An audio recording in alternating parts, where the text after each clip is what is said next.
Hello everyone, welcome to online AD classes.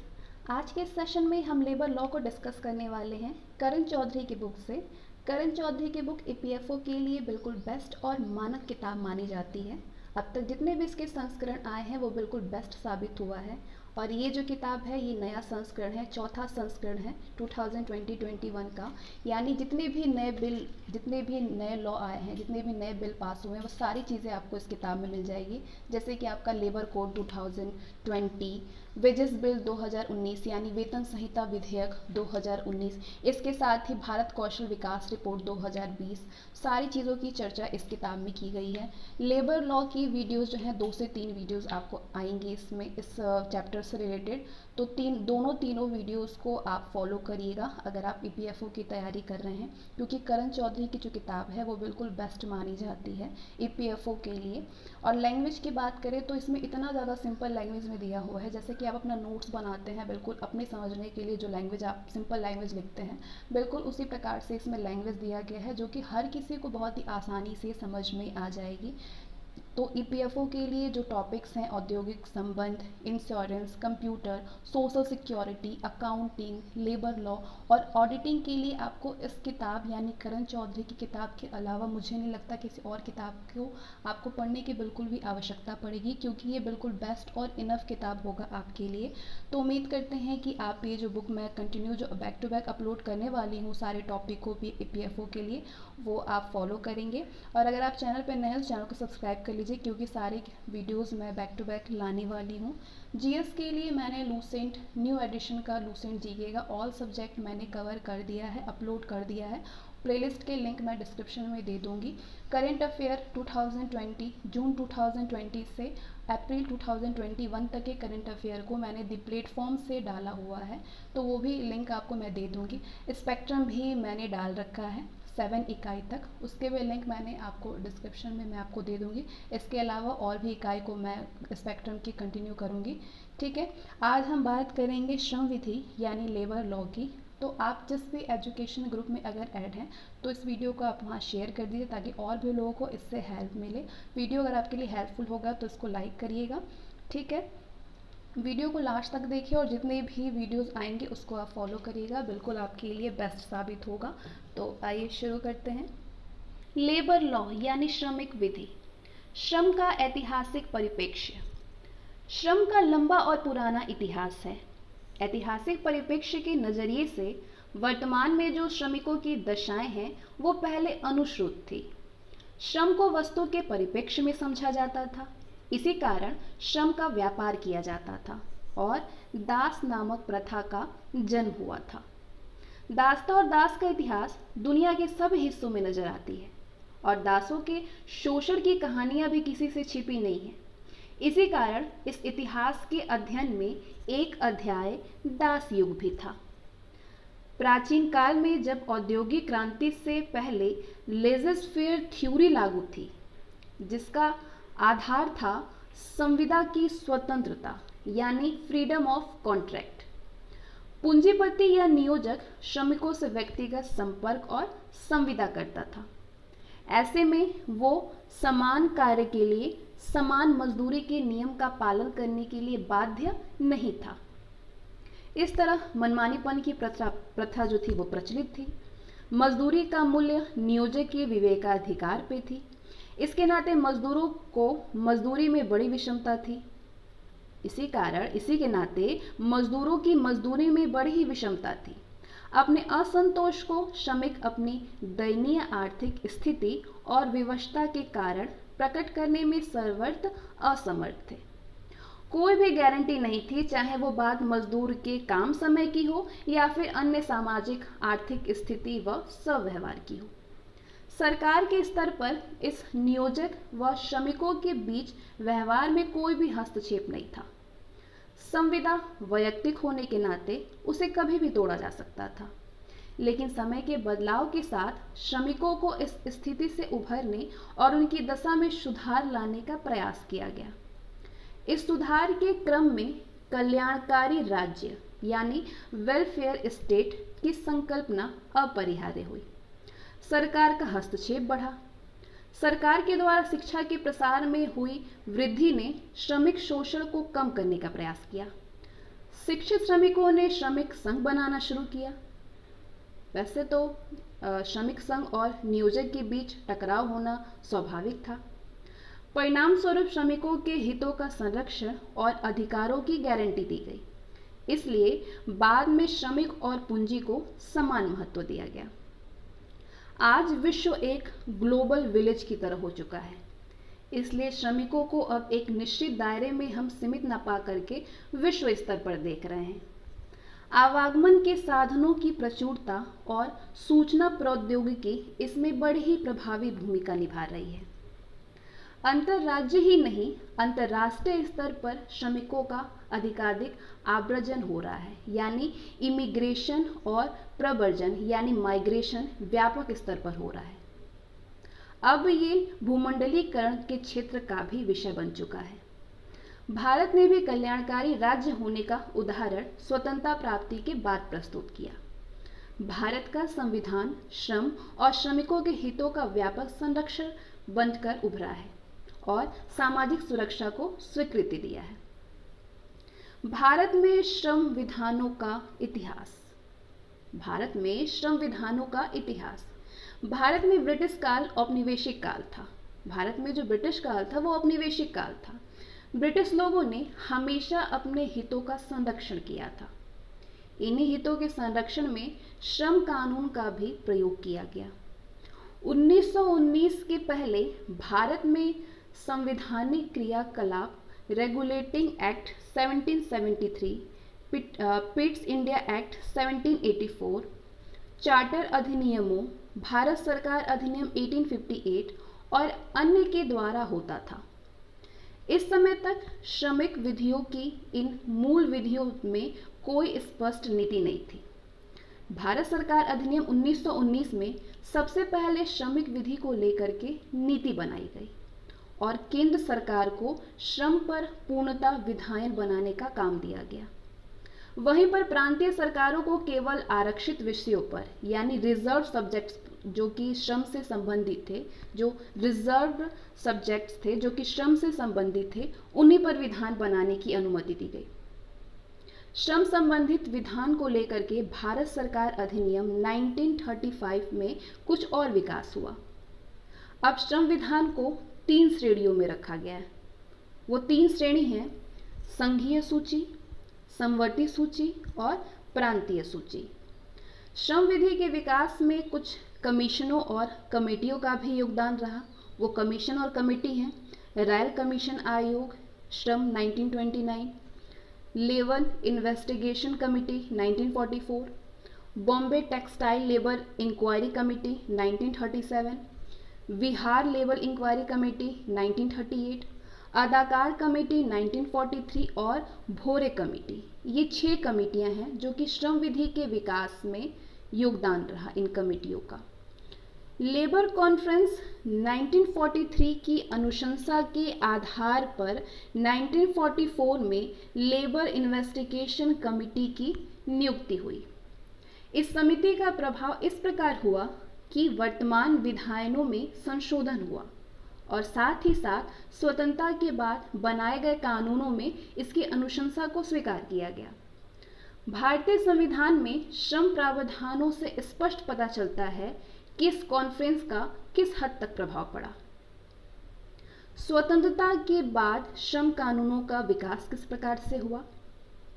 मुख्य रूप से अतीत से सीखे गए तमाम नए अनुभव और अंतर्राष्ट्रीय स्तर पर उभर करके आए नए नए विचारों ने भारत में स्वतंत्रता के बाद बनाए जा रहे श्रम कानूनों पर विशेष प्रभाव डाला। इसका अध्ययन हम नीचे जो डायग्राम है, जो आरेख है, उसके द्वारा बहुत ही आसानी से समझ सकते हैं। सामाजिक आर्थिक विकास के लिए पंचवर्षीय योजनाओं को माध्यम माना गया।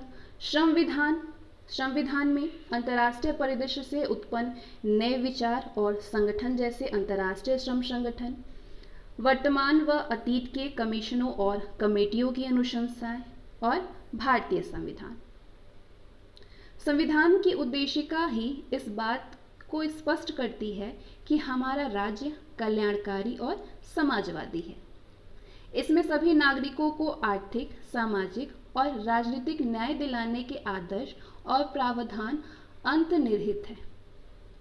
इन बातों के आधार पर श्रम कल्याण और सामाजिक सुधार को दो तरह से अध्ययन किया जा सकता है, संवैधानिक प्रावधानों के द्वारा और सांविधिक विधियों के द्वारा, यानी स्टैच्यूटरी लॉ के द्वारा। तो ये दो तरह हैं जो जिससे कि हम श्रम कल्याण और सामाजिक सुरक्षा के बारे में अध्ययन कर सकते हैं। कौन कौन से दो चीज़ें? संवैधानिक प्रावधानों के द्वारा और सांविधिक विधियों के द्वारा। संवैधानिक उपबंध।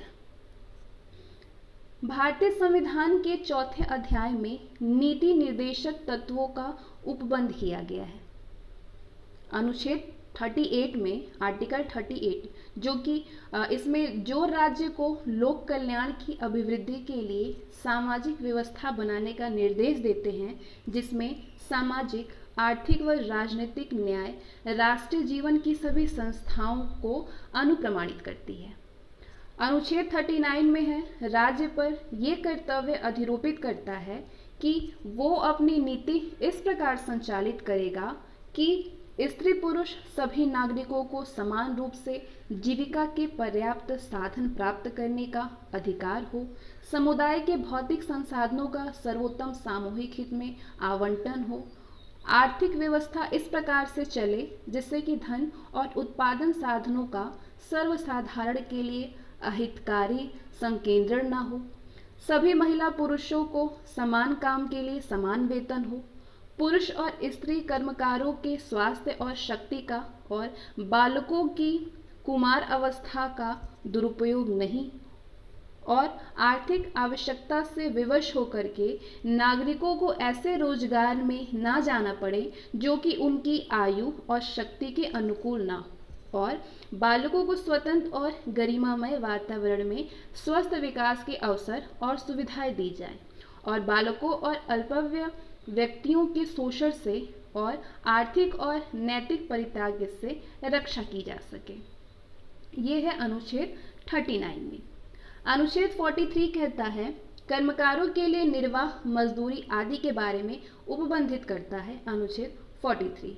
इसके अंतर्गत राज्य उपयुक्त विधान या आर्थिक संगठन द्वारा या किसी भी अन्य रीति से कृषि के, उद्योग के या अन्य प्रकार के सभी कर्मकारों को काम, निर्वाह, मजदूरी, शिष्ट जीवन स्तर और अवकाश का संपूर्ण उपभोग सुनिश्चित करने वाली काम की दशाएं तथा सामाजिक और सांस्कृतिक अवसर प्राप्त कराने का प्रयास करेगा, और विशिष्टया ग्रामों में कुटीर उद्योगों को वैयक्तिक या सहकारी आधार पर बढ़ाने का प्रयास करेगा।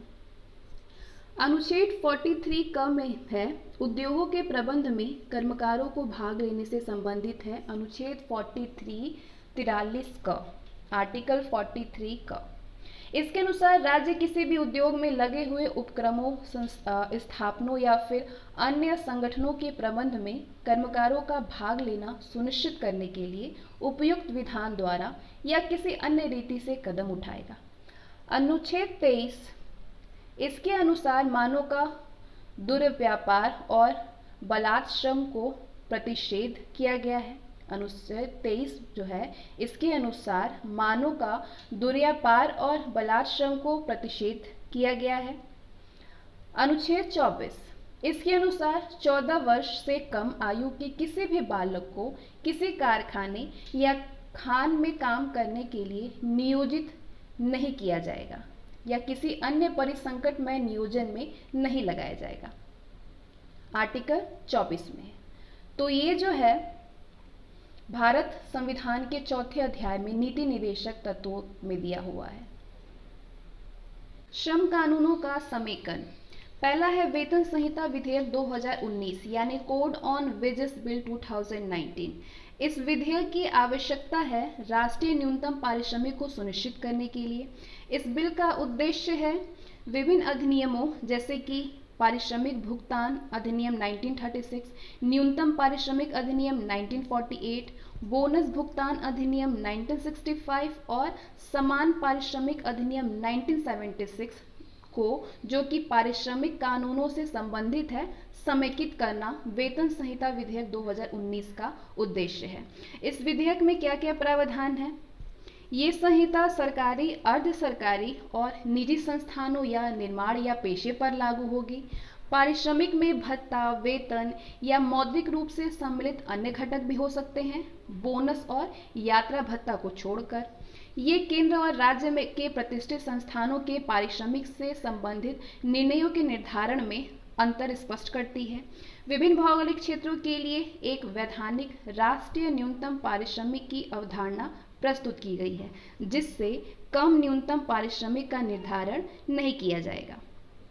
दूसरा कानून है सामाजिक सुरक्षा और कल्याण पर श्रम संहिता 2017। इस संहिता की आवश्यकता है किसी भी सामाजिक सुरक्षा के तहत वर्तमान श्रमिकों को 90% संख्या को समाविष्ट किया गया है। सामाजिक सुरक्षा और कल्याण पर श्रम संहिता 2017 की आवश्यकता है किसी भी सामाजिक सुरक्षा के तहत वर्तमान श्रमिकों की 19% संख्या को समाविष्ट किया गया है। श्रम बाजार में बहिष्करण और उत्पन्न विकृतियों से बचने के लिए इस विधेयक का प्रावधान है कर्मचारी की परिभाषा और श्रमिकों के वर्गीकरण के अंतर्गत स्थायी, अस्थायी, कैजुअल, कमीशन कर्मचारी, औपचारिक या अनौपचारिक, घरेलू, मौसमी श्रमिक सभी प्रकार के रोजगार शामिल हैं। अंशदान के लिए एक उचित प्रतिशत आधारित संरचना, सामाजिक आर्थिक श्रेणी और न्यूनतम अधिसूचित पारिश्रमिक को इस संहिता के अंतर्गत शामिल किया गया है। ये एक पारदर्शी और निष्पक्ष आर्थिक व्यवस्था सुनिश्चित करने के लिए नवीन दृष्टिकोण प्रस्तावित करती है। पारिश्रमिक सीमा पद में भुगतान योग्य योगदान पर अधिकतम सीमा को निर्धारित करना है, जबकि आयु सीमा नामक पद का आशय सरकार की दो भिन्न श्रमिक वर्गों के लिए दो भिन्न तरह की योजनाओं के प्रावधान हेतु सक्षम बनाना है। इसके अंतर्गत कंट्रीब्यूशन ऑगमेंटेशन फंड की स्थापना की जाएगी, जिससे सरकार श्रमिकों के सामाजिक सुरक्षा में योगदान कर सके। राष्ट्रीय स्थिरीकरण कोष का उपयोग पूरे देश में इस योजना के कोषों के सामंजस्य के लिए किया जाएगा और इसका प्रबंधन केंद्रीय बोर्डों के द्वारा किया जाएगा। तीसरा है व्यावसायिक सुरक्षा, स्वास्थ्य और कार्यस्थल स्थिति विधेयक 2019 संहिता। इस संहिता की आवश्यकता है, मानकों की व्यवस्था करता है ये विधेयक और उन सभी कारखानों पर लागू होगा जिनमें कम से कम 10 श्रमिक काम करते हैं। ये अधिनियम जो है, ये विधेयक जो है कारखाना अधिनियम 1948, खान अधिनियम 1952, भवन एवं अन्य स्वनिर्माण श्रमिक अधिनियम 1996 और ठेका श्रम अधिनियम 1970 जैसे 13 श्रम कानूनों को स्वीकृत करेगा व्यावसायिक सुरक्षा, स्वास्थ्य और कार्यस्थल स्थिति विधेयक 2019। इस विधेयक का मुख्य प्रावधान है कारखानों में वार्षिक स्वास्थ्य जांच को अनिवार्य बना दिया गया है और इसका खर्च नियोक्ता को उठाना होगा। सभी कर्मचारियों के लिए नियुक्ति पत्र जिसमें कि वैधानिक लाभों के प्रति उनके अधिकारों का उल्लेख किया जाएगा। काम के दौरान मृत्यु या फिर घायल होने पर कर्मचारियों के परिवारों को अर्थदंड का कम से कम 50% राहत उन्हें प्रदान किया जा सकता है। सुझाव देने के लिए राष्ट्रीय स्तर पर राष्ट्रीय व्यवसायिक सुरक्षा और स्वास्थ्य सलाहकार बोर्ड और राज्य स्तर पर भी इसी तरह के निकायों की स्थापना का प्रस्ताव किया गया है। विभिन्न प्रकार की जांच के लिए प्रस्तावित क्षेत्राधिकार के साथ समन्वयकों की नियुक्ति का भी प्रस्ताव किया गया है। अनुबंधित श्रमिक प्रदान करने वाले प्रत्येक ठेकेदार के लिए लाइसेंस अनिवार्य की व्यवस्था है। प्रवासी मजदूरों के लिए, अंतर्राष्ट्रीय प्रवासी मजदूरों के लिए यात्रा भत्ता और विस्थापन भत्ता जैसे प्रस्ताव हैं। खतरनाक प्रक्रियाओं से संबंधित कारखानों की स्थापना के लिए आवेदन की जांच के हेतु साइट अप्रेजल कमेटी की स्थापना का प्रस्ताव है। आगे हम बात करेंगे राष्ट्रीय न्यूनतम मजदूरी यानी नेशनल मिनिमम वेजेस के बारे में।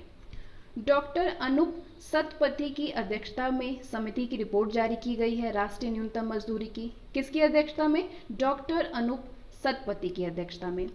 एक समान न्यूनतम मजदूरी 9,750 रुपये प्रति माह था और एक समान न्यूनतम मजदूरी 9,750 रुपये प्रति माह था। 5 क्षेत्रों के लिए क्षेत्रावार 8,892 से 11,622 रुपये प्रति माह की अनुशंसा की गई है। इसकी पृष्ठभूमि की बात करें राष्ट्रीय न्यूनतम मजदूरी की, तो इसमें न्यूनतम मजदूरी प्राप्त करने वाले श्रमिकों के लिए सुरक्षा और बेहतर काम स्थितियां प्रदान करने का प्रावधान किया गया है। न्यूनतम मजदूरी निर्धारित करने के मापदंडों की अनुपस्थिति को भारतीय मजदूर कॉन्फ्रेंस और सर्वोच्च न्यायालय की अनुशंसाओं द्वारा संबोधित किया गया है।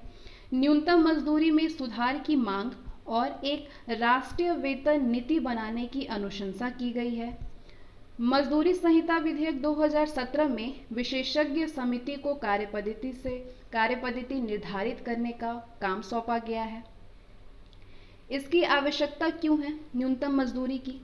देश भर में एक समान जीवन निर्वाह मापदंडों को सुनिश्चित करना, न्यूनतम मजदूरी कानून के सरल क्रियान्वयन और अनुपालन के लिए न्यूनतम मजदूरी की आवश्यकता है। इसके मुख्य प्रावधान हैं डॉक्टर अनूप सतपथी की समिति की अनुशंसाएं, डॉक्टर अनूप सतपथी की समिति की अनुशंसाएं, न्यूनतम मजदूरी निर्धारण के वर्तमान मापदंडों को अद्यतित करने की आवश्यकता, एक राष्ट्रीय रूप से प्रतिनिधिपूर्ण और सांस्कृतिक रूप से स्वीकार्य खाद्य बास्केट को विस्तार से स्पष्ट करने की आवश्यकता है, गैर पादप वस्तुओं पर आवश्यक व्यय अनुमान लगाने के लिए समिति वस्तुओं के 2 समूहों, आवश्यक और पादप वस्तुएं और अन्य गैर खाद्य वस्तुएं पहचान करती है। राष्ट्रीय न्यूनतम मजदूरी के लिए एकल मूल्य निर्धारण की सिफारिश जुलाई 2018 आधार वर्ष पर 375 रुपये प्रति दिन और 9,750 रुपये प्रति माह था। श्रम और रोजगार मंत्रालय में एक अनुसंधान इकाई के गठन की अनुशंसा है। राष्ट्रीय न्यूनतम मजदूरी के लिए एकल मूल्य निर्धारण की सिफारिश है जुलाई 2018 आधार वर्ष पर 375 रुपये प्रति दिन और 9,750 रुपये प्रति माह। नियत अवधि रोजगार नियम यानी फिक्स टर्म एम्प्लॉयमेंट रूल्स केंद्रीय श्रम मंत्रालय द्वारा, इसकी पृष्ठभूमि की बात करें, केंद्रीय श्रम मंत्रालय के द्वारा औद्योगिक नियोजन या स्थायी आदेश केंद्रीय संशोधन नियम 2018 की अधिसूचना ने सभी उद्योगों को एक निश्चित अवधि के लिए संविदा श्रमिकों की भर्ती की अनुमति दे दी है। FTE क्या है? FTE एक प्रकार का अनुबंध यानी कॉन्ट्रैक्ट होता है जिसमें कि कोई भी कंपनी किसी कर्मचारी को एक नियत अवधि के लिए नियोजित करती है। कर्मचारी या कंपनी के भुगतान रजिस्टर या पेरोल पर नहीं होता है और उसका वेतन पहले से ही निर्धारित और अवधि समाप्ति तक अपरिवर्तनशील होता है। इस तरह का अनुबंध अस्थायी होता है। इस प्रकार का जो अनुबंध होता है वो अस्थायी होता है और ऐसे कर्मचारी किसी भी प्रतिष्ठान के सभी स्थायी कर्मचारियों को उपलब्ध समस्त वैधानिक लाभों, कार्यशील घंटे और मजदूरी के अधिकारी होते हैं, हालांकि भविष्य निधि के लाभ को छोड़ करके। FTE के लाभ क्या हैं? निश्चित मजदूरी और कार्यदशाएं सुनिश्चित होने से उनकी आजीविका की सुरक्षा मिलती है। नियोक्ता में श्रमिक के प्रति जवाबदेही लाभ के कारण बनी रहती है। FTE विशेष रूप से विशिष्ट परियोजनाओं, अवसंरचना, फुटवियर, मीडिया एक्सेट्रा को निष्पादित करने में उपयोगी होगा, जिससे अल्पावधि रोजगार में कमी आएगी। कुशल कर्मचारियों को खोज करके अपनी वाणिज्यिक प्रतिस्पर्धात्मकता को बनाए रखने में सक्षम होंगे। FTE से रोजगार के नए अवसरों में वृद्धि होने की संभावना है। ये हैं FTE के लाभ। FTE की से हानियां क्या हैं? कुछ आलोचनाएं भी हैं FTE की। सभी केंद्रीय व्यापार संघ सरकार की भर्ती करों और निकालो यानी हायर एंड फायर नीति का विरोध कर रहे हैं, क्योंकि इससे ट्रेड यूनियंस का प्रभाव समाप्त हो जाएगा।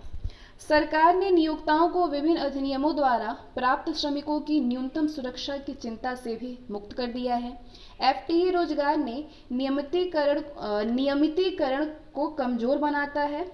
एफटीई रोजगार के नियमितीकरण को कमजोर बनाता है, जिससे असुरक्षा की भावना होती है। सर्वोच्च न्यायालय के पूर्व आदेश के विरुद्ध, जिसमें 7 साल तक कार्यशील संविदा कर्मचारियों को नियमित या अस्थायी किया जाना, एफटीई को क्रियाशील किया जाना, जिसमें एफटीई को मौसमी गतिविधियों में अनुमति प्राप्त थी, श्रमिकों की भर्ती करने और उनको हटाने में निहित लोचशीलता के कारण उद्योगों में श्रमिकों का शोषण बढ़ जाने की आशंका है। ये आलोचनाएं हैं, हानि है एफटीई से।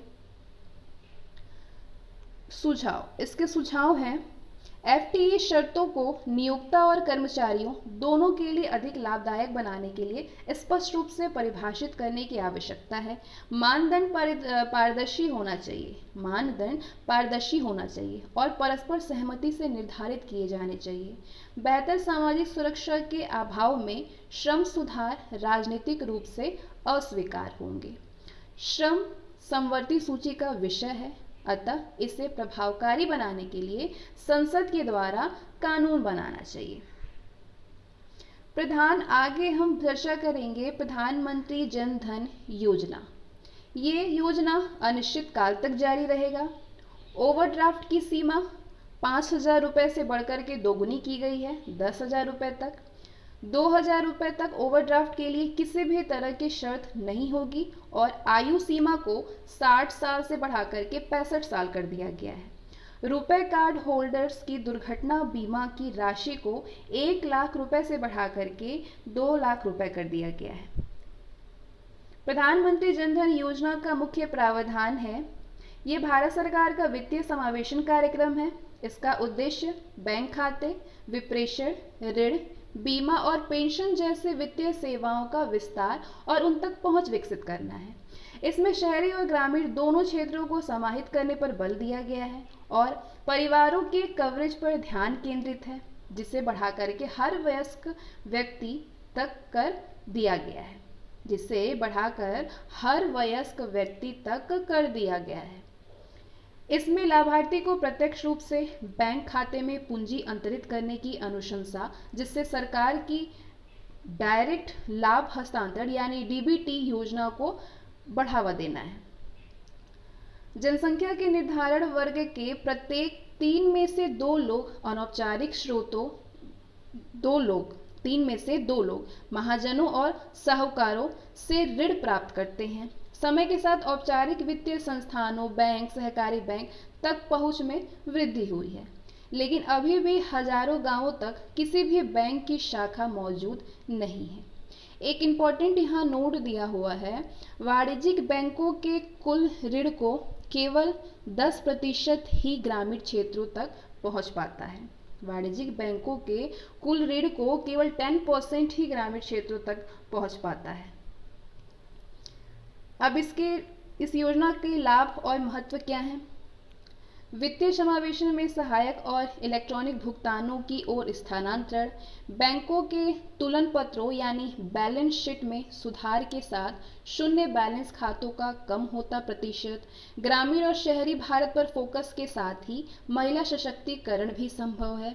प्रत्यक्ष लाभ के साथ सब्सिडी लीकेज समस्या पर रोकथाम संभव है। इसकी चुनौतियां और सुझाव क्या हैं? असुरक्षित ऋण पर निर्भरता और इंटरनेट कनेक्टिविटी की समस्या, नोटबंदी के दौरान जमा हुए अनाधिकृत धन से निपटना, बैंकों द्वारा खाताधारकों को अत्यावश्यक ऋण उत्पादन उपलब्ध कराने के लिए सरकार द्वारा बैंकों को प्रोत्साहित किया जाना चाहिए। गरीब परिवारों का वित्तीय साक्षरता और शिक्षा के स्तर के सुधार पर ध्यान केंद्रित करने के उद्देश्य से ध्यान केंद्रित करना है। SC, ST और पर्वतीय क्षेत्रों में इंटरनेट की सुविधा की पहुंच सुनिश्चित कर बैंकिंग लेन देन की सुगमता को बढ़ाना है। आगे हम बात करते हैं मानव विकास सूचकांक 189 198 देशों में 130वें स्थान पर भारत है मानव विकास सूचकांक रिपोर्ट में। संयुक्त के विकास कार्यक्रम के अंतर्गत 1990 से प्रतिवर्ष मानव विकास सूचकांक जारी किया जाता है। भारत दक्षिण एशिया में 0.638 HDI यानी ह्यूमन डेवलपमेंट इंडेक्स से ऊपर है। ये लाखों लोगों की निर्धनता को कम करने और मध्यम मानव विकास श्रेणी से स्थान प्राप्त करना उपलब्धि का संकेत है। ये जो रिपोर्ट है ये लाखों लोगों की निर्धनता को कम करने और मध्यम मानव विकास श्रेणी से स्थान प्राप्त करना उपलब्धि का संकेतक है। भारत में जीवन प्रत्याशा 57.9 वर्ष 1990 भारत में जीवन प्रत्याशा 57.9 वर्ष 1990 से बढ़कर के 68.8 हो गई है 2017 में, जो कि 1990 में 57.9 थी, वो 2017 में बढ़कर के 68.8 हो गई। पीपीपी के संदर्भ से प्रति व्यक्ति आय में वृद्धि और स्कूली शिक्षा के स्तर पर सुधार हुआ है। मानव विकास सूचकांक की चुनौतियां क्या रही हैं? अधिकांश सुधारों का लाभ सामाजिक पिरामिड के शीर्ष पर स्थित लोगों को प्राप्त होता है। मध्यम वर्ग का विकास अपेक्षित स्तर से कम हुआ है, जबकि छोटे और मध्यम उद्यम कृषि कार्य बल को विनिर्माण क्षेत्र की ओर स्थानांतरित करने में विफल रहे हैं। उच्च आर्थिक विकास के साथ असमानता भारत के लिए एक चुनौती बनी हुई है। भारत में महिलाएं पुरुषों की तुलना में राजनीतिक, आर्थिक और सामाजिक रूप से कम सशक्त हैं। श्रम बाजार में 78.8% पुरुष भागीदारी की तुलना में महिला भागीदारी 27.2% है। श्रम बाजार में पुरुष की भागीदारी 78.8% है, जबकि महिला की भागीदारी 27.2% है। तो ये सारी चुनौतियां रही हैं। आगे हम चर्चा करेंगे बहुआयामी निर्धनता सूचकांक 2018 यानी मल्टी डायमेंशनल पॉवर्टी इंडेक्स, वैश्विक बहुआयामी निर्धनता सूचकांक 2018। इसको जारी कौन करता है? यूएनडीपी और ऑक्सफोर्ड पॉवर्टी और मानव विकास पहल यानी OPHI द्वारा जारी की जाती है multi dimensional poverty index. MPI में नया क्या है? नए MPI में मूल 10 संकेतकों में से 5 में परिवर्तन किया गया है। पोषण में, आवास, बाल मृत्यु दर, स्कूली शिक्षा के वर्ष और परिसंपत्तियां, इन 5 चीज़ों में परिवर्तन किया गया है। MPI के मुख्य प्रावधान क्या हैं? 2018 MPI में कुल 105 देश शामिल थे। इन देशों में वैश्विक जनसंख्या का 75% भाग या 5.7 बिलियन लोग निवास करते हैं। 105 देशों में से कुल 1.34 बिलियन लोग, जनसंख्या का 23.3% बहुआयामी रूप से निर्धन है। ये जीवन यापन की मूलभूत सुविधाओं से वंचित हैं। 105 देशों में से कुल 1.34 बिलियन लोग। बहुआयामी निर्धनता शहरी क्षेत्रों की तुलना में ग्रामीण क्षेत्रों में अधिक साधन है। विश्व स्तर पर शहरी क्षेत्र 0.2 बिलियन और ग्रामीण क्षेत्र 1.1 बिलियन लोग निर्धन हैं विश्व स्तर पर। भारत में MPI पिछले 10 सालों में 55% से घट करके 28% पर आ गई है। फिर भी सर्वाधिक संख्या भारत 364 मिलियन लोग में ही है। MPI का मापन कैसे करते हैं? MPI का मापन, जब कोई भी व्यक्ति कम से कम 1/3 आयामों से वंचित है, तब उसकी पहचान एक बहुआयामी निर्धन MPI निर्धन के रूप में की जाती है। जब कोई भी व्यक्ति कम से कम 1/3 आयामों से वंचित है, तब उसकी पहचान एक बहुआयामी निर्धन यानी MPI निर्धन के रूप में की जाती है। वर्तमान अंतर्राष्ट्रीय निर्धनता रेखा का मान $1.90 निर्धारित किया गया है। कितना? $1.90। MPI 2018 को साधारणीय विकास लक्ष्यों के साथ यानी SDG बेहतर ढंग से संरक्षित करने के लिए संशोधित किया गया है। MPI दर्शाता है कि SDG 1, 2, 3, 4, 6, 7 और 11 से संबंधित वंचनाएं निर्धन व्यक्तियों से संबंधित है। MPI उन लोगों पर केंद्रित है जो कि एक साथ कई SDG में पिछड़े हुए हैं। आगे हम भारत में बाल श्रम की चर्चा करेंगे, यानी चाइल्ड लेबर इन इंडिया को डिस्कस करेंगे। सबसे पहले बात करते हैं बाल श्रम से निपटने के लिए किए गए संरक्षण और उपाय। संविधान के अनुच्छेद 24 के अनुसार 14 वर्ष से कम आयु के किसी भी बच्चे को कारखाने या फिर खान या किसी भी खतरनाक काम में नहीं लगाया जा सकता है। राष्ट्रीय बाल श्रम परियोजना यानी NCLP 1988 के अंतर्गत श्रमिकों की पहचान एवं पुनर्वसन हेतु और जोखिमपूर्ण व्यवसायों में कार्य करने वाले बच्चों की पहचान एवं पुनर्वास। बाल मजदूरी की रोकथाम के लिए पेंसिल पोर्टल नामक ऑनलाइन मंच और तस्करी की रोकथाम भी की जाती है। बाल मजदूरी की रोकथाम के लिए पेंसिल पोर्टल नामक ऑनलाइन मंच है और तस्करी की रोकथाम भी की जाती है। बाल श्रम निषेध एवं विनिमय अधिनियम 2016 सभी व्यवसायों और गतिविधियों में 14 साल से कम आयु के बच्चों को पूर्ण रूप से प्रतिबंधित करता है और खतरनाक व्यवसायों में किशोरों यानी 14 से 18 साल के बच्चों के नियोजन को भी प्रतिबंधित करता है। उल्लंघन पर 6 महीने से लेकर के 2 साल तक का कारावास और 50,000 रुपये तक जुर्माना हो सकता है। ये है बाल श्रम अधिनियम 2019 में। किशोर न्याय अधिनियम यानी जुवेनाइल जस्टिस एक्ट 2015 धारा 75 किशोर के प्रति क्रूरता के लिए धारा 75 लगाई जाती है और धारा 79 किशोर कामगार का शोषण के लिए लगाया जाता है। बाल श्रम के अंतर्गत जिन्हें ज़रूरत है उनकी संरक्षण करता है धारा 75 और धारा 79। अंतर्राष्ट्रीय श्रम संगठन यानी ILO कन्वेंशन भारत सरकार द्वारा बाल श्रम के उन्मूलन से संबंधित सतत विकास लक्ष्य 8.7 की प्राप्ति के प्रति अपनी प्रतिबद्धता व्यक्त करते हुए ILO के कन्वेंशन संख्या 138 रोजगार हेतु न्यूनतम आयु और कन्वेंशन संख्या 182 बाल श्रम का सर्वाधिक निकृष्ट रूप की चर्चा की गई है। बाल श्रम की समाप्ति और कार्यवाही से संबंधित प्रयासों के लिए अंतर्राष्ट्रीय श्रम संगठन द्वारा 2002 में विश्व बाल निषेध दिवस का शुभारंभ किया गया है। बाल श्रम की समस्या का कारण क्या है? बाल श्रम निषेध एवं विनिमय संशोधन अधिनियम 2016 की कमियां क्या है? इस अधिनियम में ये अस्पष्ट है कि क्या बच्चे वास्तव में परिवार की सहायता कर रहे हैं या परिवार की पूरक आय के लिए कार्य कर रहे हैं। ये कारखाना अधिनियम 1948 के उपखंड में निर्दिष्ट केवल खान गतिविधियों, ज्वलनशील पदार्थों या विस्फोटकों के उत्पादन में प्रयुक्त खतरनाक कामों में बाल श्रम को निषेध करता है, लेकिन ये अन्य सभी क्षेत्रों में किशोर बच्चों के रोजगार के लिए एक विधिक स्वीकृति प्रदान करता है। ये कार्य के घंटों को भी परिभाषित नहीं करता है। इस अधिनियम में बच्चों के पुनर्वास संबंधित राशि का अनुचित उपयोग होना और इससे संबंधित कानून की अस्पष्टता है।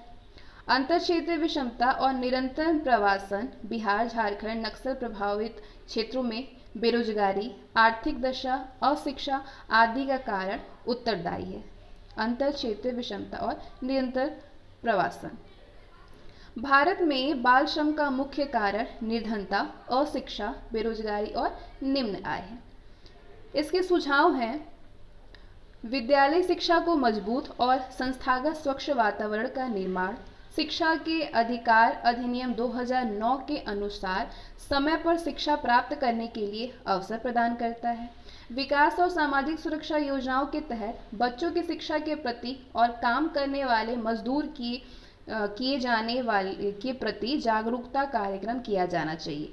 विकास और सामाजिक सुरक्षा योजनाओं के तहत बच्चों की शिक्षा के प्रति और कार्य करने हेतु मजदूर किए जाने प्रति जागरूकता कार्यक्रम किया जाना चाहिए। कानून को और अधिक सुदृढ़ और पंचायती राज व्यवस्था को बाल श्रम तथा पुनर्वास कार्यक्रम के प्रति संवेदनशील और सशक्त बनाया जाना चाहिए। बच्चों को और परिवारों को जोखिमपूर्ण कामों के प्रति सतर्क किया जाना चाहिए।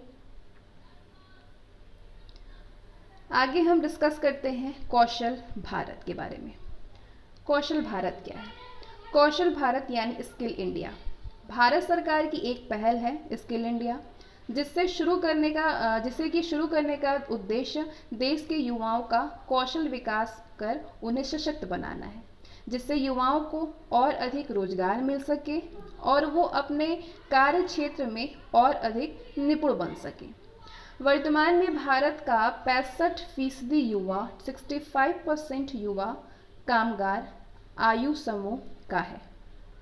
भारत का 65% युवा कामगार आयु समूह का है। अगर कभी इसका लाभ लेने की बात होती है तो इसका मार्ग युवाओं के कौशल विकास के जरिए ही निकलेगा, जिससे न केवल युवाओं का व्यक्तिगत विकास होगा बल्कि देश की आर्थिक उन्नति भी होगी। कौशल भारत देश के 40 क्षेत्रों में पाठ्यक्रम पेश करता है, जो कि उद्योगों और सरकार के नेशनल स्किल क्वालिफिकेशन फ्रेमवर्क मानकों के अनुरूप होते हैं।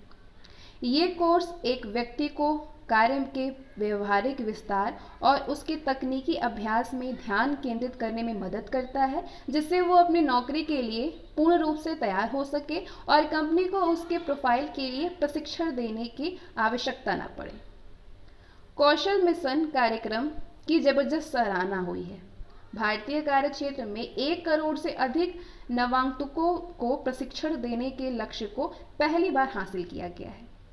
केंद्र सरकार ये कार्यक्रम और एनएसडीसी के सहयोग से 1.04 करोड़ों भारतीयों को प्रशिक्षण दिया गया, जिसमें प्रशिक्षण सहयोगी के रूप में निजी क्षेत्र भी शामिल थे। भारत की आबादी के 68 सालों के बाद पहले कौशल विकास और उद्यमिता मंत्रालय का गठन किया गया।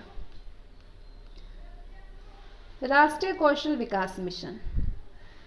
राष्ट्रीय कौशल विकास मिशन प्रशिक्षण गतिविधियों के संदर्भ में विभिन्न क्षेत्रों और राज्यों के संयोजन के लिए स्थापित किया गया है। राष्ट्रीय कौशल विकास मिशन प्रशिक्षण गतिविधियों के संदर्भ में विभिन्न क्षेत्रों और राज्यों के संयोजन के लिए स्थापित किया गया है। इतना ही नहीं, कुशल भारत का विजन प्राप्त करने के लिए राष्ट्रीय कौशल मिशन सिर्फ कौशल प्रयासों के संगठित और समन्वित करेगा, बल्कि गति और गुणवत्ता के साथ बड़े पैमाने पर कौशल का लक्ष्य प्राप्त करने के लिए सभी क्षेत्रों में निर्णय लेने की प्रक्रिया में भी तेजी लाएगा।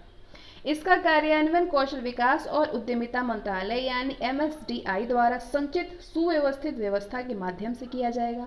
मिशन के उद्देश्यों की प्राप्ति के लिए मुख्य संस्थागत व्यवस्थाओं को 3 स्तर में बांटा गया है, जिनमें शीर्ष स्तर पर नीतिगत मार्गदर्शन के लिए गवर्निंग काउंसिल, संचालन समिति और मिशन की कार्यकारी शाखा के रूप में मिशन निर्देशालय, एक कार्यकारी समिति सहित शामिल है।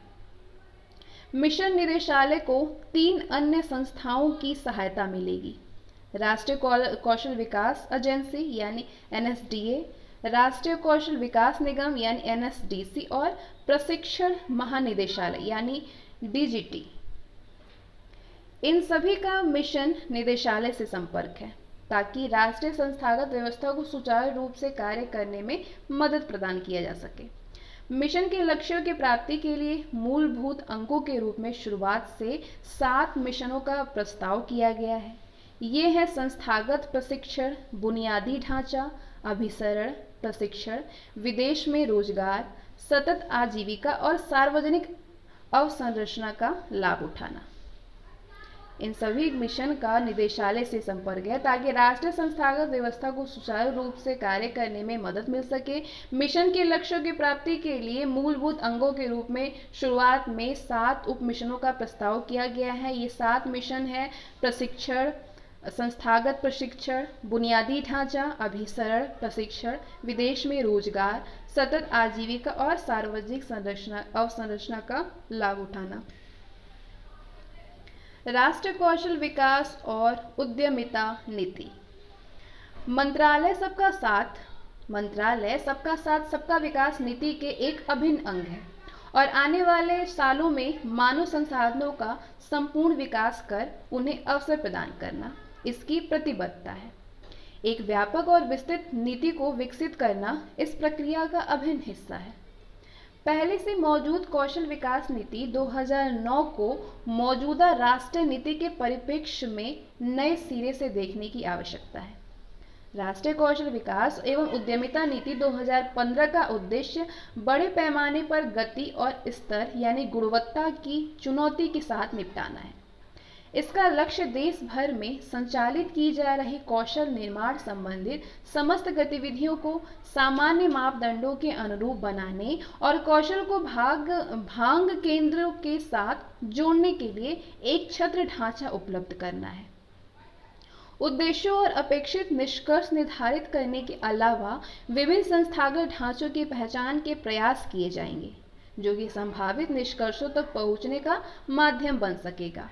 राष्ट्रीय नीति इस बारे में भी स्पष्टता और सामंजस्य उपलब्ध कराएगी कि देश भर में कौशल विकास के प्रयासों को मौजूदा संस्थागत प्रतिबंधों के साथ कैसे लाया जाए। ये नीति कौशल विकास को रोजगार पाने की बेहतर संभावनाओं और उत्पादकता के साथ जोड़ेगी। आगे हम बात करते हैं प्रधानमंत्री रोजगार सृजन कार्यक्रम। प्रधानमंत्री रोजगार सृजन कार्यक्रम नए सूक्ष्म उद्यम स्थापित करने और KVIC, राज्य खादी और ग्राम उद्योग बोर्ड तथा जिला उद्योग केंद्र के जरिए देश के ग्रामीण एवं शहरी क्षेत्रों में रोजगार के अवसर सृजित करने के लिए आरंभ की गई ऋण से जुड़ी सब्सिडी योजना है। सामान्य वर्ग के लाभार्थी ग्रामीण क्षेत्रों में परियोजना की लागत की 25% और शहरी क्षेत्रों में 15% मार्जिन मनी सब्सिडी प्राप्त कर सकते हैं। विशेष वर्गों जैसे कि अनुसूचित जाति, जनजाति, महिला, विकलांग, अल्पसंख्यक, पूर्व सैनिक, पूर्वोत्तर क्षेत्र के लाभार्थियों के लिए ग्रामीण क्षेत्रों में 35% और शहरी क्षेत्रों में 25% मार्जिन मनी सब्सिडी का प्रावधान है। परियोजना की अधिकतम लागत विनिर्माण क्षेत्र में 25 लाख रुपीस और सेवा के क्षेत्र में 10 लाख रुपए है। आगे हम कारखाना अधिनियम 1948 को डिस्कस करेंगे, यानी फैक्ट्रीज एक्ट 1948। वीडियोस आपके लिए यूजफुल है तो इसको लाइक करिए, शेयर करिए। कारखाना अधिनियम की ऐतिहासिक पृष्ठभूमि को देखने से स्पष्ट होता है कि इसका पहले जैसा स्वरूप आज नहीं है। अब इसमें सुख सुविधाएं, क्षेम, कल्याण, आग और स्वास्थ्य संबंधी पूर्व सावधानियों पर विशेष बल दिया गया है। समय के साथ ही इस अधिनियम में भी अप्रत्याशित सुधार और संशोधन हुए हैं। प्रथम एवं द्वितीय विश्व युद्ध के बाद औद्योगिक क्षेत्र में आई महान क्रांति के फलस्वरूप मील, कंपनियों और कारखानों की संख्या में वृद्धि हुई है। उसमें अधिकाधिक व्यक्ति नियोजित हुए हैं, लेकिन रोजी रोटी के लिए बड़ी संख्या में गांवों से शहरों में जाने वाली आर्थिक स्थिति, विपन्नता और विवशता का मील मालिक और कारखानों के दखलकार गलत फायदा उठाते हैं। उन्हें कम से कम मजदूरी पर रखते और मनमाने ढंग से उनसे काम लेते हैं। विश्राम या काम के घंटों और अतिकाल कार्य यानी ओवर टाइम की कोई भी सीमा नहीं थी। सर्वप्रथम 1881 में 1881 में पहला कारखाना अधिनियम बना। प्रारंभ में सरकार का कारखानों के ऊपर कोई भी नियंत्रण नहीं था। क्षेम, कल्याण, स्वास्थ्य पर मालिक या दखलकार उतना ध्यान नहीं देते थे। उनका लक्ष्य अधिक उत्पादन करना, लाभ कमाना, लेकिन न्यूनतम मजदूरी देना था। उससे मजदूरों का पेट भरता है और वे अपने परिवार का भरण पोषण कर सकते हैं। इस पर मालिक या दखलकार विचार नहीं करते थे। कर्मकारों का अधिकतम शोषण, स्त्रियों, बालकों को काम पर रखना और उनकी स्थिति पर ध्यान दिए बिना उनसे कठोर काम लेना मालिक अपना अधिकार समझते थे। अधिनियम के पूरे इतिहास को देखने पर स्पष्ट होगा कि ये सुधारों और संशोधनों के बाद ही इन जो अधिनियम जितने आए हैं, इनसे सुधारों और संशोधन के बाद ही इस रूप से हमारे सामने आया। पहला अधिनियम है कारखाना अधिनियम 1881, कारखाना अधिनियम 1891, कारखाना अधिनियम 1970, कारखाना अधिनियम 1922, कारखाना अधिनियम 1934 और कारखाना अधिनियम 1948। देश के स्वतंत्र होने के बाद भारत सरकार ने इसे अंतिम रूप प्रदान करके कर्मकारों के हितों की सर्वोपरि रखा। कर्मकारों के हितों को सर्वोपरि रखा। 1891 वाला अधिनियम कारखाना कमीशन की रिपोर्ट को ध्यान में रख करके बना। 1891 वाला अधिनियम कारखाना कमीशन की रिपोर्ट को ध्यान में रख करके बना।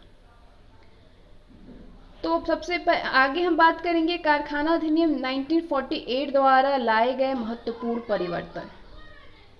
कारखाना किसे कहा जाएगा और ये कहाँ लागू होगा, इसके संबंध में महत्वपूर्ण परिवर्तन किया गया।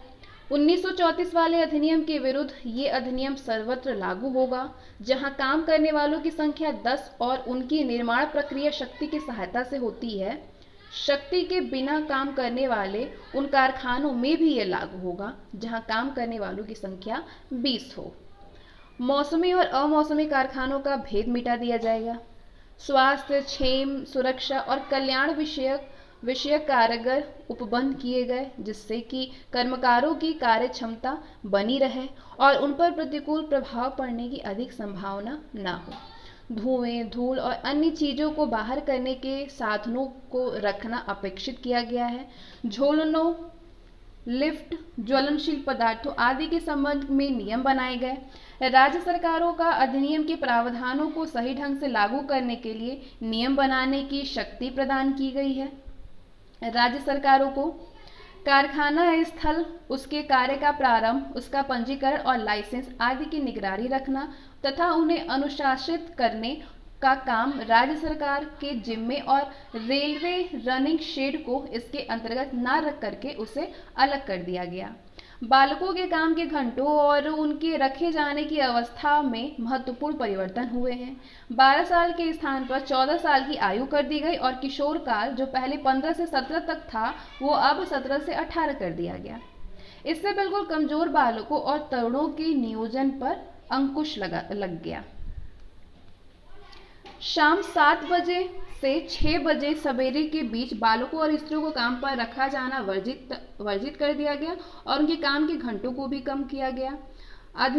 अधिक समय यानी ओवर टाइम के लिए विशेष प्रावधान बनाया गया ताकि उसके लिए सामान्य मजदूरी की अपेक्षा दुगुनी मजदूरी देय हो। इसके परिणाम स्वरूप अब मालिक मनमाने ढंग से काम कराने से रोक दिए गए हैं। कारखानों के संबंध में नियम आदि बनाने की शक्ति राज्य सरकारों को भी प्राप्त है और केंद्र सरकार को भी। ये अधिनियम केंद्र की विधायी शक्ति के परे नहीं है।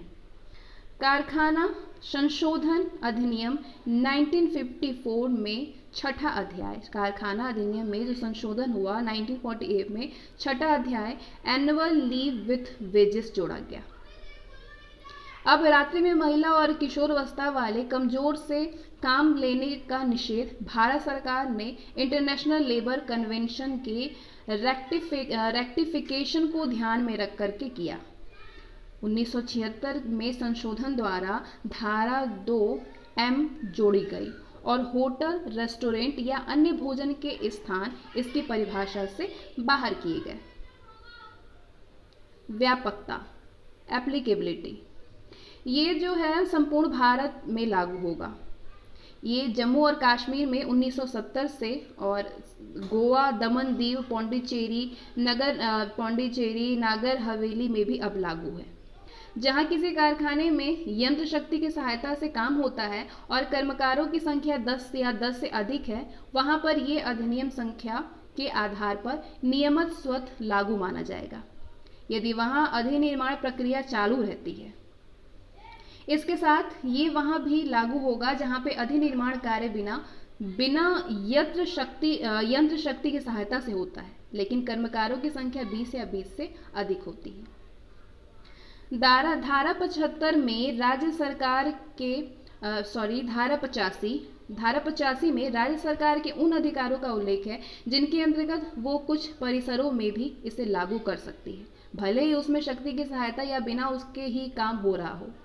उसकी यदि सूचना में ये अधिनियम वहां भी लागू माना जाएगा, भले ही उसमें नियोजित कर्मकारों की संख्या 10 या 20 से कम हो, जहां क्रमशः शक्ति की सहायता से या उसके बिना ही काम संपन्न हो रहा है। उसमें काम करने वाले व्यक्ति उससे मालिक द्वारा नियोजित नहीं है, बल्कि ऐसे मालिक की अनुशंसा से या उसके साथ हुए समझौते के अंतर्गत काम कर रहे हैं। जहां अधिनिर्माण प्रक्रिया होती है वहां पूरी भर्ती के अभाव में भी इसे लागू किया जाना सरकार के विवेक की बात है। ये सरकार का बृहत अधिकार है। धारा 86 के अनुसार राज्य सरकार की कर्मशाला या कार्यस्थल यानी वर्क प्लेस और वर्कशॉप के संबंध में जहां की अधिनिर्माण प्रक्रिया चलाई जाती हो और जिसका संबंध शिक्षा, प्रशिक्षण, सूचना या सुधार के प्रयोजनार्थ चलाई जाने वाली लोक संस्था से है, इस अधिनियम के सभी या कुछ उपबंधों से देशी शर्तों के अधीन छूट प्रदान कर सकती है, जैसा कि वो आवश्यक समझे। धारा 116 से स्पष्ट है कि अधिनियम यदि अन्यथा उपबंधित न हो तो केंद्रीय और राज्य सरकार के कारखानों में लागू होगा, लेकिन सरकार को घोषित करने का भी अधिकार है कि ये सरकार के कुछ कारखानों में नहीं लागू होगा। धारा 2 में अधिनियम में प्रयुक्त पद परिभाषित है। वयस्क, एडल्ट के लिए। इसका तात्पर्य ऐसे व्यक्ति से है जिसने अपनी आयु का 18वां वर्ष पूरा कर लिया है, जिसमें स्त्री या पुरुष दोनों सम्मिलित हैं। आयु की दृष्टि से उनमें कोई भी भेदभाव नहीं किया जाएगा। तरुण में यानी एडोसेंट में, तरुण से तात्पर्य ऐसे व्यक्ति हैं जिसने कि अपनी उम्र का 15वीं वर्ष तो पूरा कर लिया हो लेकिन वो अभी 18 साल पर नहीं पहुंचा हो। तात्पर्य यह है कि 15 से 18 के बीच के लोग को तरुण की परिभाषा में आते हैं।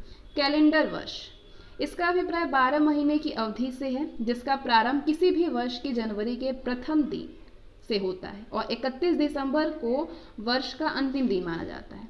इस प्रकार 1 जनवरी से दिसंबर तक की अवधि को पूर्ण कैलेंडर वर्ष यानी कैलेंडर ईयर की संख्या दी गई है। बालक, चाइल्ड, बालक से तात्पर्य ऐसे व्यक्ति से है जिसने कि अपनी आयु की 15वीं वर्ष पूरी नहीं की हो। अवयस्क व्यक्ति यानी माइनर पर्सन कौन है? इसका अभिप्राय व्यक्ति अपनी आयु का 15वीं वर्ष पूरा नहीं किया है। दिन से तात्पर्य 24 घंटे की अवधि से है जिसका प्रारंभ मध्य रात्रि से होता है। कारखाना, इससे परिसीमाओं समेत ऐसे परिसर से है। कारखाना इससे परिसीमाओं समेत ऐसे परिसर से अभिप्राय है जिससे 10 या उससे अधिक व्यक्ति काम करते हैं या पूर्ववर्ती 12 महीने के किसी दिन काम कर रहे थे और उसके भाग में यंत्र शक्ति की सहायता से कोई भी अभिनिर्माण प्रक्रिया चलाई जा रही है या फिर साधारण तौर पर इस तरह चलाई जाती है, अथवा जिसमें 20 या 20 से अधिक कर्मकार काम कर रहे हो या पूर्ववर्ती 12 महीने पूर्व किसी दिन काम कर रहे थे और जिसके किसी भी भाग में बिना यंत्र शक्ति की सहायता से अभिनिर्माण प्रक्रिया चलाई जा रही हो या साधारण तौर पर चलाई जाती हो, लेकिन इसमें खान अधिनियम 1958 के प्रवर्तन के अधीन खान या रेलवे रनिंग शेड, होटल, उपहार गृह, संघ की सशस्त्र सेना से संबंध मोबाइल यूनिट सम्मिलित नहीं है। हाथरस म्युनिसिपैलिटी के द्वारा नगर में कुएं से निकाल करके पानी की आपूर्ति के कार्य को इलाहाबाद उच्च न्यायालय ने अभिनिर्माण प्रक्रिया तथा कारखाना माना। कोई भी संस्थान कारखाना है अथवा नहीं, ये निश्चय करने के लिए कारखाना से समस्त लक्षणों पर एक साथ विचार करना होगा। मात्र एक लक्षण के रहने पर कोई भी संस्थान कारखाना नहीं कहलाएगा। इसका निष्कर्ष क्या है? कोई भी कारखाना केवल इस कारण से कारखाना नहीं माना जाएगा कि किसी भी प्लांट, यंत्र जाल या यंत्र के बदले में दूसरा यंत्र लगाया या ऐसी सीमाओं के अंदर जैसा कि विहित की जाए कोई और प्लांट या यंत्र जोड़ा गया है। निरीक्षक, निरीक्षकों की नियुक्ति एवं पात्रता कैसे की जाती है? निरीक्षकों की नियुक्ति, निरीक्षकों की नियुक्ति की घोषणा राज्य सरकार गजट में विज्ञापित यानी नोटिफिकेशन प्रकाशित करके करता है। केवल विहित योग्यता वाले व्यक्ति ही निरीक्षक पद के लिए आहत यानी क्वालिफाइड माने जाएंगे। शैक्षणिक योग्यता या अर्हता का स्पष्ट उल्लेख तो नहीं मिलता है, लेकिन नियुक्ति के समय निश्चित रूप से एक मापदंड रखा जाएगा। प्रत्येक जनपद का जिलाधीश अपने जिले के लिए निरीक्षक के रूप में कार्य करेगा। नियुक्ति के समय भी पात्रता का उल्लेख किया जा सकता है। इससे संकेतक मिलता है कि ऐसे व्यक्ति ही प्राथमिकता पाएंगे जिन्हें औद्योगिक विधि का ज्ञान तथा अनुभव हो और जो उनके रीति रिवाजों से परिचित हो। क्षेत्राधिकार संबंधित विवाद न होने देने के लिए नियुक्ति के समय ही उनकी क्षेत्रीय सीमा बांट दी जाएगी, जिसके अंदर ही वे काम करेंगे। राज्य सरकार उपयुक्त रीति से ही किसी भी व्यक्ति को मुख्य निरीक्षक के पद पर नियुक्त कर सकती है, जो कि न केवल निरीक्षक के बल्कि मुख्य निरीक्षक पद से संबंधित सभी कामों को करेगा जो उसे सौंपा जाए। उसका कार्य क्षेत्र व्यापक होगा, संपूर्ण राज्य स्तर पर वो काम करने में सक्षम होगा। निरीक्षकों की शक्तियां और कर्तव्य। निरीक्षकों के पास क्या क्या शक्ति और उनकी क्या क्या ड्यूटीज होती हैं। निरीक्षक के अधिकार की चर्चा भिन्न भिन्न धाराओं में की गई है। उनकी कुछ शक्तियों का उल्लेख धारा 9 में भी किया गया है। आंगल अधिनियम की धारा 146 वहां के निरीक्षकों को समान अधिकार प्रदान करती है। उन उक्त धाराओं के अनुसार निरीक्षक इस अधिनियम के प्रयोजनों की पूर्ति के लिए कुछ अधिकार रखेगा, लेकिन बनाए गए नियमों और स्थानीय सीमाओं के अधीन ही वो रखेगा। तो पहली जो शक्ति होती है, प्रवेश करने की शक्ति होती है। सरकार किसी स्थानीय या अन्य लोक प्राधिकारियों के सेवा में लगे हुए सहायकों विशेषज्ञों के साथ, जैसा कि निरीक्षक उचित समझे, किसी ऐसे स्थान पर प्रवेश कर सकता है जिसका प्रयोग कारखाने के रूप में किया जाता है या जिसके प्रयोग किए जाने के बारे में विश्वास करने का उसके पास पर्याप्त कारण है। सुसंगत परिस्थितियों को देख करके ही वो निश्चित करेगा कि कितनी सहायता लेना आवश्यक है। सहायता देने के लिए लोक सेवक बाध्य होंगे ताकि काम में बाधा ना पड़े। दूसरा, निरीक्षण करने की शक्ति। कारखानों से संबंध, परिसरों और प्लाट का निरीक्षण और वस्तुओं एवं पदार्थों का परीक्षण या किसी विहित रजिस्टर या प्रलेख को प्रस्तुत करने की अपेक्षा कर सकता है। ये ऐसे व्यक्ति का मौके पर ही साक्ष्य ले सकता है जैसा कि वो उचित समझे, लेकिन वो किसी को साक्ष्य देने के लिए बाध्य नहीं कर सकता जिससे वो उस व्यक्ति के विरुद्ध कोई भी अपराध सिद्ध हो सके। ये भारतीय संविधान के अनुच्छेद 20 के 3 के अनुरूप है। तीसरा, अन्य शक्तियों का प्रयोग। अन्य शक्तियों का प्रयोग कर सकता है जो कि अधिनियम के प्रयोजनों को कार्यान्वित करने के लिए विहित है, लेकिन कोई भी व्यक्ति किसी ऐसे प्रश्न का उत्तर या साक्ष्य देने के लिए बाध्य नहीं किया जा सकता जिसकी प्रवृत्ति उसे स्वयं अभिशासित यानी इंक्रीमेंट करने की है। सुरक्षा अधिकारी। धारा 40 ख राज्य सरकार को अधिकार प्रदान करती है कि वो कारखाने के दखलकार को सुरक्षा अधिकारियों की नियुक्ति का निर्देश दे। दखलकार सरकार द्वारा अधिसूचना में निर्दिष्ट संख्या में कुछ परिस्थितियों के आधार पर करने के लिए बाध्य होगा। वो परिस्थितियां हैं, यदि कारखाने में 1000 या अधिक कर्मकार सामान्यतः नियोजित किए गए हों, जहां राज्य सरकार की राय में ऐसी अभिनिर्माण प्रक्रिया चालू की जा रही है जिससे कि कारखाने में नियोजित कर्मकारों को शारीरिक चोट, बीमारी अथवा मनुष्य के शरीर के कोई भी अन्य खतरा पैदा हो सकता है। राज्य सरकार ही नियम बना करके सुरक्षा अधिकारियों की सेवा शर्तों, कर्तव्यों और योग्यताएं निर्धारित कर सकती है।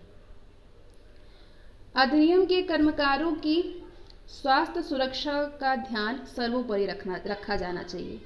स्वास्थ्य का मामला एक महत्वपूर्ण प्रश्न है, इसलिए नियोजक, दखलकार या प्रबंधक का परम दायित्व होता है कि स्वास्थ्य पद एवं स्वच्छता पूर्ण वातावरण यथासंभव बनाए रखने के लिए आवश्यक बातों तथा उपकरणों की समुचित व्यवस्था करे। कारखाना अधिनियम 11 से 20 तक का प्रावधान कर स्वास्थ्य से ही संबंधित है। कारखाना अधिनियम के 11 से 20 तक का प्रावधान स्वास्थ्य से ही संबंधित है। पहला, स्वच्छता। कारखाना, नाला, शौचालय तथा अन्य अप्रदूषण कर स्वास्थ्य से ही संबंधित है। वेंटिलेशन और तापमान को पर्याप्त रखना, धूल और धुएं से मुक्ति, कृत्रिम आक्लेन यानी आर्टिफिशियल ह्यूमिडिफिकेशन, अत्यधिक भीड़ को कम करना, प्रकाश की पर्याप्त व्यवस्था, पेयजल की पर्याप्त व्यवस्था, शौचालय एवं मूत्रालय की व्यवस्था और पीक दान की सुविधा। सेफ्टी, सुरक्षा। कारखाना अधिनियम की सुरक्षा 21 से 41 तक सुरक्षा संबंधित उपबंध है। कारखाना अधिनियम की धारा 21 से 41 तक सुरक्षा संबंधित उपबंध है जो कि किसी भी फैक्ट्री के लिए प्राथमिक आवश्यकता होती है। सुरक्षा के लिए जब तक खतरा रहता है उस मशीनरी को सिक्योरिटी फिक्स्ड नहीं कहा जा सकता। उनमें यंत्रों को घेरना, ओलन और लिफ्ट, दबाव यंत्र अत्यधिक वजन, आंखों की सुरक्षा, मशीनों आदि को सुरक्षित रखने, खतरनाक घूम के खिलाफ पूर्ण सावधानियां बरतने आदि बातें सम्मिलित हैं। वयस्कों के काम के घंटे, ये नियम कल्याणकारी राज्य की अवधारणा एवं तत्संबंधी सिद्धांतों पर आधारित है, जिनके तहत सरकार सौदेबाजी में कमजोर कर्मकारों की व्यवस्था का लाभ उठाने के नियोजक के प्रयास को सफल न होने देने के लिए कारगर कदम उठा सकती है, जिससे वे अधिक समय तक काम करने के लिए तैयार न हो। धारा 51 से 65 तक में वयस्कों के काम के घंटों से संबंधित उपबंध में प्रतिकारात्मक छुट्टियां, रात्रिपाली, ओवरटाइम और साप्ताहिक छुट्टी आदि बातें भी शामिल हैं। कर्मकारों के स्वास्थ्य और उनकी कार्यक्षमता के हित में तथा कायम रखने के लिए ऐसा प्रतिबंध अपेक्षित था। साप्ताहिक घंटा, वीकली आवर्स, किसी भी वयस्क कर्मकार से प्रबंधक अपेक्षा नहीं कर सकता है कि वो कारखाने में सप्ताह में 48 घंटे से अधिक काम करे। स्वेच्छा से भी काम करने के इच्छुक कर्मकार को उस सीमा से बाहर काम नहीं करने दिया जाएगा। काम के घंटे की सीमा बढ़ाई जा सकती है जब कर्मकार को अधिक समय मजदूरी दी जाती है। राज्य सरकार इसके लिए अनुमति प्रदान करती है। विभागीय स्थानांतरण होने पर उससे 42 घंटे के स्थान पर 48 घंटे काम लेना अवैध एवं नियमों का उल्लंघन नहीं समझा जाएगा। यदि कोई भी कामगार 42 घंटे ही काम कर रहा होगा तो 48 घंटे काम लेना अवैध नहीं होगा, न ही ओवर टाइम मजदूरी देनी पड़ेगी। 48 घंटे से अधिक काम करने पर धारा 92 के अधीन वह दंडनीय होगा। धारा 51 और 52 के लागू होने के लिए ये आवश्यक है कि वो व्यक्ति जिसे उस रीति से काम करने के लिए कहा जाता है धारा 2 के 2(1) में वर्णित कर्मकार हो। दैनिक घंटे, डेली आवर्स की बात करें तो धारा 54 और धारा 50 में कोई भी वयस्क कर्मकार किसी दिन 9 घंटे से अधिक काम करने के लिए अपेक्षित एवं अनुशासित नहीं किया जाएगा। कार्यक्षमता कायम रखने के लिए ऐसा उपबंध आवश्यक है, लेकिन मुख्य निरीक्षक की पूर्वाज्ञा के अधीन दैनिक निर्दिष्ट अधिकतम समय पालियों के सुविधाजनक परिवर्तन के लिए बढ़ाया जा सकता है। कोई भी व्यक्ति प्रतिमाह 48 घंटे से अधिक काम नहीं करेगा। उस हिसाब से 8 घंटे ही प्रतिदिन काम करने की अवधि होती है, लेकिन उससे अधिक काम तभी लिया जा सकेगा जब ऐसा नीतिगत परिवर्तन के उद्देश्य से किया जाता है। विश्राम के लिए मध्यांतर यानी इंटरवल फॉर रेस्ट, धारा 55 प्रत्येक कारखाने में वयस्क कर्मकारों के काम के घंटे इस तरह निश्चित किए जाएंगे कि कोई भी अवधि एक बार में 5 घंटे से अधिक की नहीं होगी और कोई भी कर्मकार कम से कम आधा घंटा विश्राम लेने के बाद 5 घंटे से अधिक लगातार काम नहीं करेगा। क्लींस बेंच ने तो यहाँ तक कहा है कि मध्यांतर में यदि कोई भी लड़का मशीन साफ करता है, भले ही वो ऐसा मनोरंजन के लिए करता हो, उसे कार्यरत माना जाएगा। विश्राम की अवधि में कुछ लोगों का फैक्ट्री में विद्यमान रहना कोई भी अपराध नहीं है। ये है धारा 55 में। मध्यांतर जिसका बड़ा ही मनोवैज्ञानिक महत्व आदि है, कई कारणों से आवश्यक होता है। इससे स्फूर्ति आने के साथ इस तरह का मनोरंजन, धूम्रपान आदि किया या नाश्ता वगैरह भी किया जा सकता है।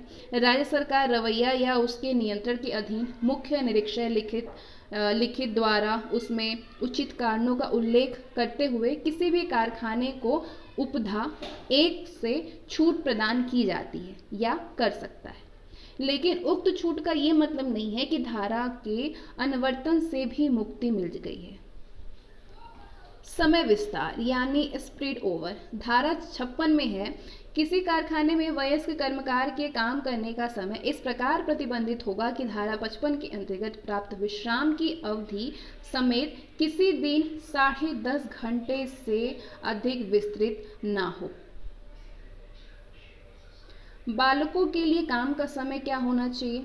किसी भी बालक को किसी कारखाने में किसी दिन 4.5 घंटे से अधिक या रात्रिकालीन कार्य के लिए नियोजक या काम करने के लिए अनुज्ञात नहीं किया जाएगा। रात्रिकालीन सेवाएं से तात्पर्य 10 बजे रात्रि से 6 बजे प्रातः के मध्य काम करने से है। सभी बालकों की काम करने की 2 ही पालियां होगी जो न परस्पर व्याप्त और न तो 5 घंटे से औसत समय के विस्तार की होगी। वे केवल एक पाली में ही नियोजित किए जाएंगे और उस समय 30 दिनों की कालावधि में एक बार से अधिक का नहीं होगा, बशर्ते मुख्य निरीक्षक की लिखित अनुशंसा प्राप्त कर दी गई हो। धारा के उपबंध बालकों के लिए भी बिना छूट के समान रूप से लागू होंगे। यदि कोई बालक पहले ही किसी अन्य कारखाने में काम करता है तो उस दिन कारखाने में काम करने के लिए अपेक्षित या समनुज्ञात नहीं होगा। महिला बालक को प्रातः 8 बजे से और शाम को 7 बजे के बीच के सिवाय बीच के घंटों में काम करने के लिए न अपेक्षित किया जाएगा, न ही इसकी स्वीकृति प्रदान की जाएगी। बालकों के लिए काम की कालावधियों को सूचना प्रत्येक कारखाने में जिनमें बालक नियोजित है उनके काम करने की घंटों को दिखाने वाली नोटिस संदर्शित और सही रूप से रखी जाएगी। उसमें ये स्पष्ट दिखाना होगा कि कितने घंटे काम करने के लिए बालक अपेक्षित या अनुशासित किया गया है।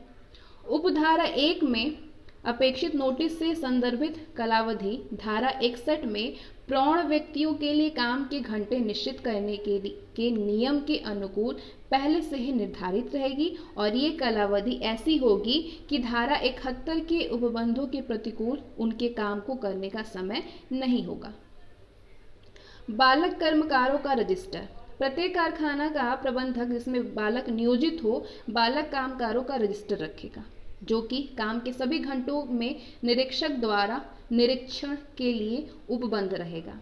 उसमें कुछ बातें उल्लिखित होंगी। क्या क्या बातें उल्लिखित होंगी? कारखाने में प्रत्येक बालक कर्मकार का नाम, उसके नाम की प्रकृति, कोई टोली जिसमें उसे सम्मिलित किया गया है, जहां उसकी टोली पालियों में काम करती हो उसका कौन सा रिले है, धारा 6 से 9 में प्रदत्त योग्यता प्रमाण पत्र की संख्या, जिस बालक का समय रजिस्टर में दर्ज नहीं है फैक्ट्री में काम करने के लिए वो अनुज्ञात या अपेक्षित नहीं किया जाएगा। चिकित्सकीय परीक्षा की अपेक्षा करने की शक्ति, जहां निरीक्षक के मतानुसार योग्यता प्रमाण पत्र के बिना काम करने वाला कोई भी व्यक्ति अल्पवयस्क है या योग्यता प्रमाण पत्र सहित कारखाने में काम करने वाला कोई भी अल्पवयस्क व्यक्ति उसमें कथित हैसियत में काम करने के योग्य नहीं रहा है, वहाँ वो कारखाने के प्रबंधन पर इस आशय से सूचना तामील कराएगा जिससे कि यथास्थिति ऐसे अवयस्क या व्यक्ति की परीक्षा किसी भी प्रमाणक शल्य चिकित्सक से कराई जाए और उनकी परीक्षा होने या फिर नवीन प्रमाण पत्र ना देने या उसके वयस्क होने की पुष्टि ना होने तक उसे काम पर नहीं रखा जाए। राज्य सरकार धारा 76 में इस संबंध में कुछ बातों के लिए नियम बना सकती है। वो बातें हैं, कौन किन किन बातों पर नियम बना सकती है? योग्यता प्रमाण पत्र के विहित प्रारूप या उसके खो जाने पर उनकी प्रतिलिपि देने की विधि या ली जाने वाली फीस, कारखाने में काम करने वाले बालकों और तरुणों के शारीरिक गठन का मान, इस अध्याय के अधीन प्रमाणक शल्य चिकित्सक की प्रक्रिया और ऐसे अन्य कर्तव्य जिन्हें प्रमाणक शल्य चिकित्सक कारखानों में नियोजित बालकों के संबंध में करने के लिए अपेक्षित हैं, उनके लिए ली जाने वाली फीस और उसे कौन देगा।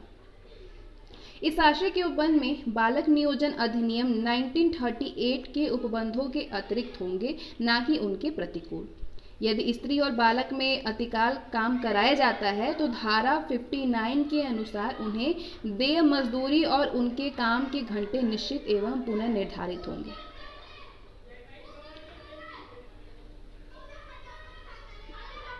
पूर्व दोष सिद्धि के परिवर्तन शक्ति यानी पेनाल्टीज। पूर्व दोष सिद्धि के परिवर्तित शास्ति, आगे की चर्चा हम नेक्स्ट वीडियो में करेंगे। इसके आगे जितने भी टॉपिक्स बचे हुए हैं लेबर लॉ से वो नेक्स्ट वीडियो में आएंगे। तो मिलते हैं अगले वीडियो में। अगले वीडियो को आप ज़रूर से देखिएगा और इस वीडियो को लास्ट तक देखें। वीडियो आपको पसंद आ रही है तो लाइक करें, शेयर करें। मिलते हैं अगली वीडियो में लेबर लॉ के, तब तक के लिए बाय।